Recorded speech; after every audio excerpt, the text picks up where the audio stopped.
Still one more left to play, but we're reacting to what we know about the wild card round of the playoffs today on the Locked On NFL Scouting Podcast.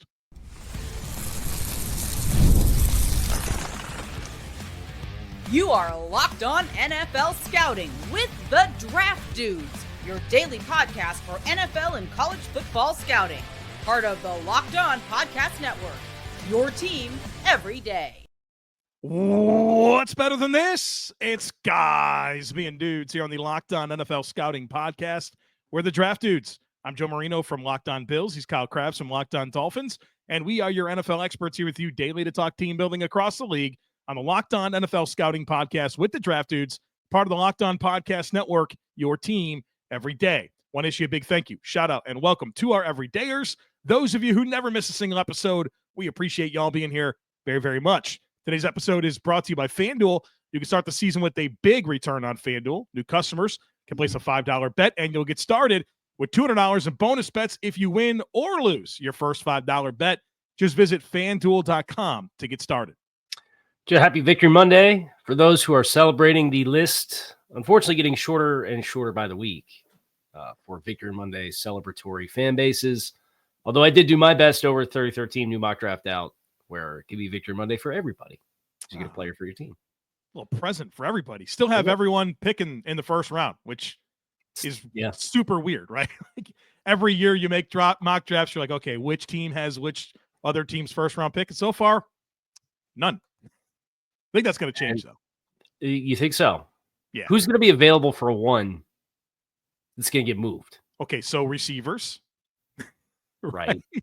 I think some pass rushers, man. I think Crosby. What about Myles Garrett? Well, tag and trade quarterback action? I don't know. I was getting ready to segue here. You named two AFC pass rushers. We're doing NFC first today. So yeah, well, we're not even talking about draft trades. We'll certainly do that. But intent here is to start by talking about the results in the NFC, which it's incomplete because the Vikings and Rams still have to play tonight. Doesn't matter. Jayden Daniels is and the Washington Commanders is a story of the NFC wildcard round. Go in. I mean, come on, dude. This is a downtrodden franchise that's had a miserable 2 decades. They hire Adam Peters. They hire Dan Quinn. They draft Jayden Daniels. They win 8 more games this year than they did last year. They won 12 games this season.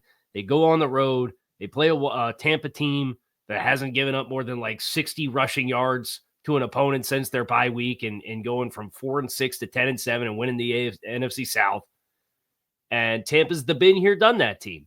And you watched every other wild card game for the teams that had been there, done that versus the teams that were trying to get a breakthrough in the postseason. And every single team that was trying to get the breakthrough got smoked. The Chargers got smoked, right? The Ravens, that are used to playing in the divisional round. The Steelers trying to win their first playoff game in 8 years or whatever it is, they got smoked. The Eagles smoked the Packers. And I know that the Packers had their big upset win, and Packers fans spent all offseason telling us how they had a number 1 coach and a number 1 quarterback in the NFL. But Philadelphia's been there much more frequently and much more consistently than Green Bay has been. And then Buffalo and Denver. Denver ran what? Did Denver have 40 plays of offense? 42. 42. Had the ball 18 minutes. So for the expanded playoff field, you're getting, and I'm not going to complain about any football that we get, especially because we only have a couple more weekends of it left. But many of these games were largely non-competitive. And then you get the Washington Commanders coming into Tampa Bay and winning that game. That for me is the story of the entire weekend, is Jayden Daniels. I think you're exactly right about that. And the thing about Washington, and I guess I sort of owe them an apology, because when they fell to 7-5 after losing to Dallas, I thought, I don't know how this is going to go. And I started saying things like, whatever happens from this point forward, Washington, this season was a success. Year 1 under Dan Quinn, Jayden Daniels looks good. And I just concerned that the remainder of team just doesn't quite have the horses to go. But I think that's what's really impressive about it, is how they've been able to maximize the talent that they have. And I think it's rooted in culture and what Dan Quinn's been able to establish here in Washington, where this is a group that plays for each other. They come through in clutch situations time and time again. And here they are advancing in the playoffs. I mean, the turnaround in Washington, man, feels like as stark of a turnaround as we've seen in the NFL in a long time in a very, very short period of time. Yeah. Well, and we can enjoy the honeymoon phase while it lasts, right? Because you get your reward is you get to go to Detroit in the divisional round. Yeah. And you played the last game on Sunday, you play in 6 days. Congrats. Right. But like, that'll be the next litmus test for Washington. And then whatever happens from there, we will look at, and no matter what, only 2 teams in the history of the organization have won more games than what Washington did. And both of those teams went to the Super Bowl. So obviously, playoff win and how they did it. And you kept waiting for that game script to get to a point where Tampa is the home team with the experience was going to take command of the game, pun intended. Nicely done. Yeah. Had to. And it was a very resilient performance. And, they made Baker Mayfield very uncomfortable. And I think that, that's the other side of the coin, and Dan Quinn's defense and the job that they did. 284 yards allowed, less than 200 passing yards in this game. Is a good team win for Washington, but obviously the upset that I think is the main story right now. Well, on the other side of this is Tampa, and a game you'd like to think they should handle at home against a rookie quarterback, playoff tested team. They won the South 4 years in a row. Doesn't do anything to help with the momentum that you feel like you had with Liam Cohen and some of the concerns about Todd Bowles. And, they have the big fumble, and then, they don't get the ball back after they kick the short field goal. It's, the saying goes, your strengths get you to the playoffs, your weaknesses get you eliminated. Or when you lose an elimination game in the playoffs, you kind of really find out what your issues are. It's hard not to understand what the problems are in Tampa. And I'm sure do you take more exception with Tampa's offensive or defensive performance last night? I think that's what makes it hard. It's neither one was good enough. Right. Yeah. I think the thing that took away the highest win percentage was that field goal at the end, where they never got the ball back. Yeah. But I mean, I look at Tampa from a personnel standpoint. I just think they need some more horses on defense outside of, like, they got a really good defensive group with Vea and Cansey and like all the investments that they made there. But like the outside pass rush group, are you bringing back Levante? Is Levante David still have the Holy Grail sitting in his backyard to play another high impact season on another 1-year deal again this year? His pursuit on that Jayden Daniels run early in the game was like, you're not kidding. He can still cook a little bit, baby. Let's go. The second leading tackler. Do you know who the second leading tackler was on the Tampa defense this year, Joe? For the season? I would guess it's got to be Winfield and David one too, right? Yeah. And who was 2? I would guess like Winfield, right? So Winfield got banged up, missed time, so he's not up there. Otherwise, he would have been. KJ Britt, KJ Smith. Tyke Smith is 9th. This player had 82 total tackles this year. Second best on the team. Jamel Dean, Jamel Dean was 7th. Their slot corner, Christian Izine, was 4th. Jordan Whitehead, their other safety, was 3rd. Cornerback, Zion McCollum. Not great. Little things like that always set flags. And, right, like, even if it's Antoine Winfield, and he moves around a lot. But Levante David in age 35 season, and then there you need some second-level talent there. You need some pass rush talent there. That's a team that I think their objective, getting better in the front 7, even though they were really good against the run as Vea clicked into place. And then offensively, they got a lot of youth. That's exciting to see how it grows and develops for them. They continue to invest in the offensive line. I think Tampa's going to be fine. But this was a nice reminder of where they need to be better. Yeah. All right, we've got a whole lot more to get to. Some thoughts on Packers, Eagles, the AFC, some coaching stuff. Folks, be sure to stick with us. Growing your small business in 2025 comes down to how well you can hire. Now, let's face it, better hires start with smarter insights. That's where LinkedIn Jobs comes in. With the strongest hiring data available, LinkedIn helps you identify the right candidates, giving you the confidence to make the best decision for your business. I've used LinkedIn Jobs myself, and I can tell you it's a game changer when it comes to hiring the right fit. Small businesses are wearing a lot of hats, so every hire is crucial. LinkedIn gets that. That's why they connect you with the best candidates using data you won't find anywhere else. From unique skills and interests to the connections that you share, LinkedIn helps you find the right person for your job. In fact, 72% of small businesses say LinkedIn has helped them find high-quality candidates. I know from experience how important it is to make the right hiring decisions, and having access to the right insights, to the right skills about the candidates and how they're connected to your network helps you feel confident when pulling the trigger. Hire smarter this year and find your next great hire on LinkedIn. Post your job for free at linkedin.com/LockedOnNFL. That's linkedin.com/LockedOnNFL to post your job for free. Terms and conditions apply. It's playoff time, and if you're like me, you want to make the most of these final weeks of football action. That's where Prize Picks comes in. If you love football and want a chance to win real money while watching the games, Prize Picks is the place for you. It's the best way to turn your sports opinions into cash with daily fantasy player projections. With Prize Picks, you simply pick more or less on player stats like total passing yards or rushing touchdowns, and for a shot to win up to 1,000 times your money. You can make your picks in less than 60 seconds, and whether you're looking for a flex play to boost your payout or want to cash out quickly, Prize Picks has got you covered. And with over 10 million members and billions in winnings, it's clear that people are loving this platform. I've been playing for a while now. I'm having a blast. It's easy to use. I love how fast the payouts are. Seriously, gotten paid out in as little as 15 minutes when my picks hit. Plus, with weekly promos like Taco Tuesday discounts, you add even more value to your lineup. Here's a special offer for Locked On NFL listeners.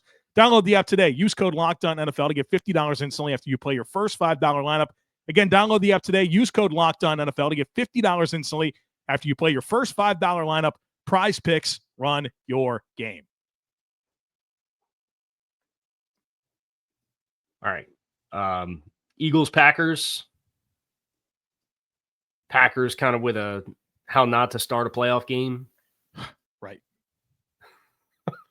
I mean, it wound up being a little closer, right, throughout. Never felt like they had much of a chance, though, right? Correct. Yeah, I think what was final 22-10, final score. Jordan Love, rough go. Don't test Quinyon Mitchell. Right. Packers really banged up throughout the game. Yeah, it was tough to watch. The Josh Myers one looked nasty too. At the end of game, and he didn't have a chance. You probably lose your starting center for next year, dude. Tough. Is he under contract?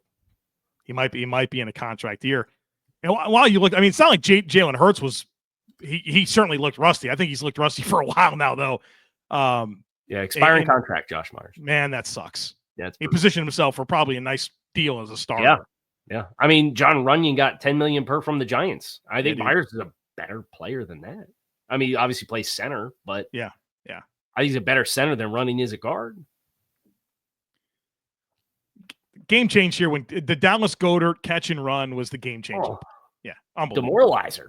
Yeah, he stiff armed him 3 times, dude, across the Delaware. It's an all timer, man, absolute all timer. But I mean, how Green Bay, like, respectfully, come on, y'all came at us all summer long, talked about Matt LaFleur and Jordan Love. Jordan Love was terrible in this game, and so was Matt LaFleur. I'm looking at Peter Bukowski tweets talking about how Matt LaFleur needs to spend his entire offseason playing Madden to learn how to manage a clock. Like, maybe we got a little too fast to anoint too much this dip on our chip. A little too much dip on a cheese chip. Dip. Too much cheese dip on our chip for the cheese head. Kyle Crabbs on fire today. Tip there. No, and we try our best to be objective, and we do all our research, right? That was one of those get stuff wrong for sure, too. When it becomes a bit that we're talking about this being the greatest team in the history of the league, you probably went a little too hard to paint, right, to score 10 points in Philly. And again, we know you were banged up. This isn't a dunk on the Packers. I think the Packers, their infrastructure is outstanding. They continue to draft and develop talent. I think they got to get some more pass rush help opposite Rashawn Gary, whether that's Lucas Van Ness taking the next step or not. I think they probably need to have an honest conversation about their cornerback room with Jair Alexander and being banged up all the time. And the Eric Stokes thing hasn't really worked out. Right. Made some awesome additions in free agency with Josh Jacobs and Xavier McKinney. They should be fired up about that. They've continued to invest in their offensive line. I think Jordan Morgan, with a year under his belt, you feel good about him and Zach Tom, and we'll see what happens with Josh Myers. They have one of the youngest and most deep skill groups in the league. This is a team that's going to be a problem for an extended period of time. And they do have a good coach in Matt LaFleur. Yeah. But I think they caught the wrong team at the wrong time to be playing banged up. And Jordan Love, I mean, like Coleman, did you see the stats on Jordan Love on non-play action passing this year? On true dropbacks? I'm nervous about it.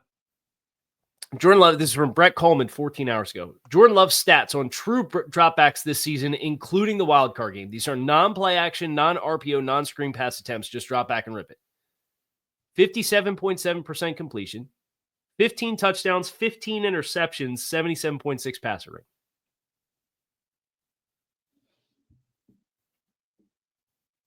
Okay, we got some development to do. That's 26th in completion percentage, 27th in passer rating, and the worst touchdown interception ratio amongst all starters in the NFL. Brett Coleman. Brett Coleman pulled the stats. Don't get mad at me. Yeah. But those are some alarming numbers for a player who, even coming out, you think about, and you knew the big conversation was inside of structure stuff. Right? So that's where I think now that we've seen, Jordan Love was kind of shaky to start his first year starting, got hot late. Now the book's out on you a little bit. You saw the same thing to some degree with CJ Stroud this year. How's that for a segue getting to the AFC side of things? Goodness, on fire. And how do you, where do you go from there? That'll be the big test for Jordan Love. So the AFC, exact same divisional round as we had last year, different matchups. But I think it's good to start with Houston and the Chargers here. This game was lost early on when the Chargers had 6 points to show for those opening two possessions. They had, they had a red zone attempt that results in a 35-yard field goal. Your 1st and 10 at the 23. You kick a 35-yard field goal. Then the Texans fumble on the first freaking play. You get possession of the ball at the plus 33. You come away with 6 points. And credit to Houston's defense. I mean, boy, those pass rushers destroyed the Chargers tackles. They killed them. Lassiter and Stingley, outstanding young pair of corners. But I think we learned here that, and then the Chargers, I thought their wide receiver talent was very shaky. I mean, I know Herbert had some misses and some interceptions. So there was a few of those where I felt like maybe the receiver could have made a better play on the ball, and there were certainly drops along the way. Well, I think that's where, when you look at who the Chargers have been all season, right? They have not been a team that has had to lean heavily on that. And I know that, as the season unfolded for the Chargers, the kind of the stats in the second half of the year skewed a little bit more towards the passing game. But this has been a team that's identity has really been forged in defense, ball security, selective passing, and a methodical approach on offense. Yeah. When the game script goes the way that it does and it accelerates, and now you're into the second half and you're chasing, not being the identity of who you've been all season, I thought showed up for them.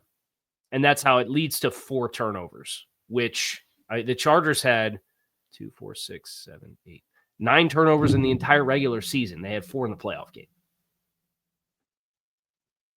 This game broke open in the second half for Houston as well. Kind of spiraled. They're on to Kansas City. Shout out Nico Collins. He set a record for single season receiving yards, I think. Did I see that correctly? Nico? For the Texans franchise history, receiving yards? In a game, you mean? I believe so. 122? I think so. 7 catches on 8 targets. I mean, he's a baller, dude. Absolute baller. And if they can find some rhythm on offense, dude, like they're nice on defense. Deal. And the little inconvenient truth about the Chargers is their run defense hasn't been very good all season. But if the Texans can run the ball the way they did against the Chargers, they're going to be a tough out for anybody because of how they play defense. Yeah, I'm excited for the matchup against the Chiefs because I'm interested to see how those edge rushers can attack those tackles, and certainly just an overall good defense. So they played each other. So then we got to the Steelers and Ravens. What do you want to talk about here? Steelers are cooked. The Ravens are awesome. I mean, it's just tough to reconcile where it's 3rd and 14 and Russ drops back to throw and immediately throws the check down to the tight end underneath and we rally up and make the tackle. Oh, we talked about the last 4 games. Their average 3rd down distance was like 8.5 yards. And for a quarterback that does not work the intermediate areas of the field, they can't run it back with Russ next year, right? No, can't do it. And you're going to look at the stat line. It's 20 of 29, 272 touches. Like, oh, he played well. No, dude, get out of here. No. Nonsense. Hollow yards on 3rd and long to get 12-yard completions. Right. And not get first downs. Right. Meanwhile, Baltimore just imposing their will. 50 rushes, 300 yards, 2 touchdowns. When they went that 13-play drive and did not pass the ball once, it's over. Pack it in, brother. That's it. And they made a choice. They said on the zone reads, we want to tackle. We want to Henry's the focus. Yep. Okay. Lamar said, "Oh, okay, sure. Get me out on the edge. Awesome. Yeah. It sets up a big one. Ravens at Bills next week. We'll talk Bills. We'll talk coaching after the break. Stick with us. From big upsets to game-winning drives, the NFL playoffs are better with FanDuel because right now new customers can bet $5 and get $200 in bonus bets guaranteed. That's $200 in bonus bets, win or lose. The FanDuel app gives you everything you need for live bets, same-game parlays, and so much more. FanDuel has so many different ways for you to pick up a win. I love betting on which players will hit the over on stat projections. And if a team will cover the spread, it is thrilling. And, folks, they got the early spreads for the divisional round. If you want to get in on the action, we always tell you it's best to get in on early things if you have a hunch. So check it out. Not only can you – well, they had the Bills favored to beat the Ravens. That's interesting. Well, it's at home. It's a point and a half. We'll talk about it. You can not only bet on who will win the game, but you can bet on who will score a touchdown, how many points each team will score, and so much more. Just visit FanDuel.com to join today. You'll get started with $200 in bonus bets. That's FanDuel.com. Make the playoff season unforgettable with FanDuel, an official sportsbook partner of the NFL. How about game total of 55.5 right now for Detroit, Washington? Jeez. Really? So Kansas City, Houston is 42.5. Washington, Detroit is 55.5. Wow. And Buffalo, Baltimore is 51.5. Yeah, I think there's going to be some scoring in that one. Yeah, there's going to be some points. Okay. Broncos, welcome back to the postseason. 9-year absence. I think there's a lot to be excited about, but I think we learned that there's some warts in that defense, Kyle, man. It's really, you take away, who cares about 38-0 over the Chiefs backups? Their last 4 meaningful games, the defense kind of has fallen apart. And it's no longer like Levi Wallace is in there for Riley Moss. Like, they just haven't had the right stuff. They're getting beat on the ground. And I think the Bills really kind of exposed all of those concerns in this game with what they were able to do, running the football with James Cook and Ty Johnson and Josh Allen. Then, of course, some big throws down the field as well, where their pass rush couldn't get home. They were very cautious with how they attacked the pocket. And Josh took the time and made some throws down the field, and they get out of there with a 31-7 win.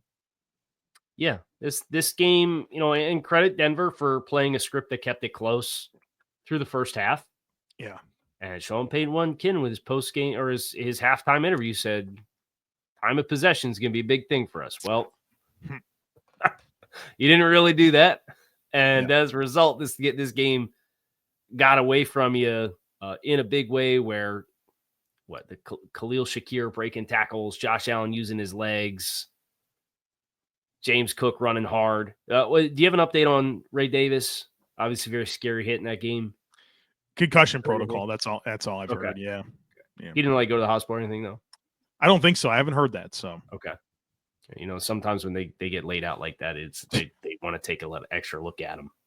I texted you. I said, "Oh, there's Brandon Jones." Yeah, partly Brandon Jones, partly hospital ball by Josh. But yeah, he's off his back foot. He's got to try and lay it out there. Yeah. But I think you could see Josh's reaction. Yeah, it's like, oh man, I hung him out to dry a little bit. But yeah, so hopefully he's okay and bounces back.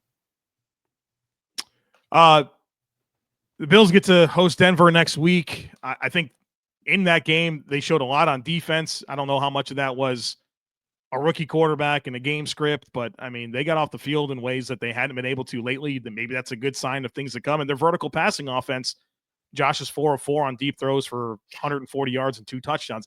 That really hasn't been the case all season long. So are these things waking up for Buffalo that'll be meaningful, or was it just a matter of a good matchup against Denver at home? I think it was some of both. Because I think you do look at the way they used Josh early. I felt really mitigated some of the pass rush potential that Denver had. Yeah. Kind of slowed it. Say, okay, we're gonna get him out. We're gonna run him a few times, and you could just feel like that. Even though it was 10-7 at halftime, it still felt like it really slowed him down. In case in point, their 2 sacks were DJ Jones and Zach Allen. Yeah, quick inside wins. Yeah. So, and they were very cautious, dude. Like, they were trying to cage rush. They didn't want to get too far up the field. And Josh was like, I watched Josh Allen, everything he's ever done, right? So, like, I know how he plays, and he kind of has to stay there. And just like, even that throw to Ty Johnson on the 4th and 1, that's not a normal Josh Allen off script throw. Like, he's still kind of having to stay there and kind of not get close to the sideline. He wants to get outside and then throw those when they uncover. Although I will say, I don't know exactly who was in coverage on that play, but that's the quintessential, we're far enough outside of structure. He's not going to get a ball here. He was on the freaking left side of the field, man. Right. And then as they came across the middle, he kind of started pulling up and jogging. Right. And then Josh put the ball in there. That's the because stress, he thought there was no chance the ball was going to come that late into that area that far downfield. Right. That's the thing. When you plaster against him, you get a plaster. Yeah. Until the whistle blows. Right. Okay, so divisional round is set in the AFC. Texans, Chiefs, Bills, Ravens, same teams as last year. Coaching. Let's get into this. Mike Vrabel hired, head coach, New England Patriots. This feels like a good situation here for New England. Like, I feel good about this for them. I mean, it's not just Mike Vrabel, obviously a legend, Hall of Famer for the Patriots, but that type of coach, when you have a bright young quarterback in Drake May, when you have the resources that exist in New England, kind of feels like this is a very good step, because I didn't know what type of coach they'd be able to attract, and they get the name, right? This was the name in this cycle, in my opinion, and he's going to New England. Do I wish they would have not made so much of a farce of the interview process? Oh, it's embarrassing for sure. I think that's at least worth acknowledging here as we sit here and throw flowers at the Patriots for getting the big fish in the head coaching hiring cycle. The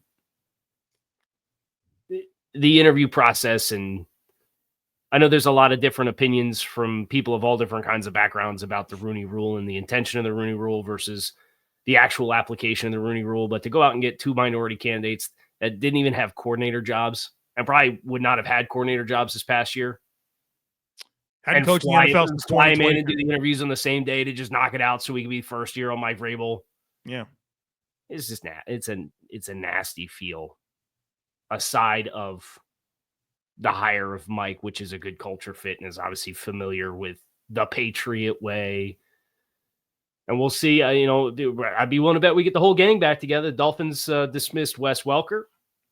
I bet he's going to be on that staff in New England. We're going to get Josh McDaniels back to do the OC. So it's going to be just the Patriot way 2.0, Which gives me optimism as somebody who's not rooting for their success. But Mike Vrabel feels kind of different, though. Like, he never he's really far enough detached from it that did he coach under Belichick? I don't think he ever did, right? No. He played under him. So that's interesting. That feels like the only job that it feels like it's obviously been settled, but nothing else feels very close to me. Yeah, there's some leaks with the New York media about the Jets position, but with how their media exposure has been the last couple of months, I would not be surprised if that was put out there intentionally, with maybe not necessarily being with the actual direction that they're going to go.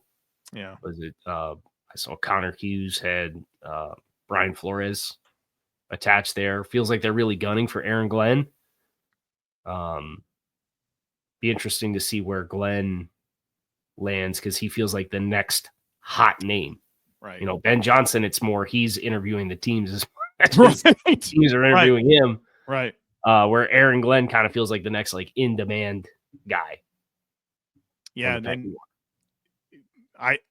the thing about the Jets job is that's now the Raiders are part of the mix. But those are your two vacancies now that have a GM and a head coach opportunity. And you've kind of got the sense that both of those Detroit guys are very mindful of that. And certainly based on what they've seen in Detroit. I mean, my goodness, how could you not value the synergy between GM and a head coach? They want that. And those are the two places that could give that. And it feels like if Johnson and Glenn are going to go anywhere, those are the two spots. Now it's just a matter of which front office people from Detroit to take it with. Yeah, who gets Ray Agnew, right? Or like Chris Spielman's a thing now, right? Like, yep. So let's see what else. I had something else. Oh, did you see who Chicago wants to interview? Marcus Freeman, baby. Greg Gabriel would be stunned if that happens. But would he? Oh gosh, yeah. If you're not blocked, take a look at the timeline. He's going in. That's the thing. They changed the block rules. I can still see it. Okay. Yeah, Patriots and Bears fans. I mean, it's an absolute war. Yeah.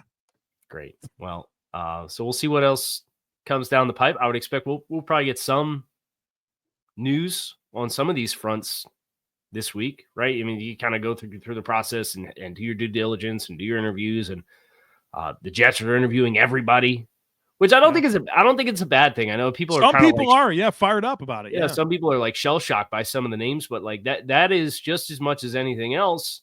You're gathering information on those interviews about those people and about ideas, and I don't think it's a bad thing to be very thorough. I don't. Oh, especially when culture is the thing that you need with the Jets. Yeah. I mean, you can look at all these hot shots coordinators that have good units, but type of leadership that these dudes have, and boy, you better get it right in New York, because you've been at the bottom of that division. You had a losing record 9 years in a row. You have no direction at quarterback. You got to get the right leader in that building. So I get it. We'll see what else comes. Kyle Crabbs, Joe Marino. We appreciate you guys as always checking out the show. Locked On NFL Scouting, your teams every day here on the Locked On Network.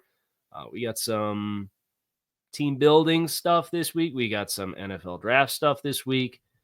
And then obviously we're previewing the divisional games a little bit later in the week as well. So lots of good stuff coming. We hope to see you then. That's it for us today. We are out of here.